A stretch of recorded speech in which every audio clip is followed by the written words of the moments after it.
for you para diktahan siya kung maganda sa kanya. Ang gusto niya po talaga is deport. Hindi na i-deport. Unbecoming undesirable alien ang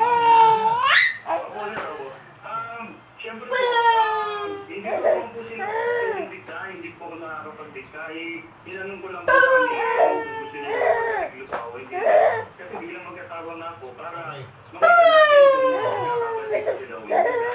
Sa batas naman natin na the government has to protect the and that's why kung pwede mag-protect pa din ang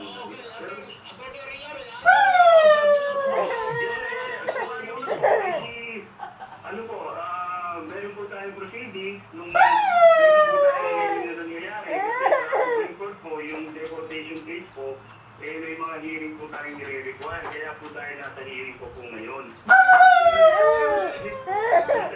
Magkano, sir? Magkano ba yung mga gastos sa namin po na ating pwedeng kababayan sa kapamamahay po sa inyo?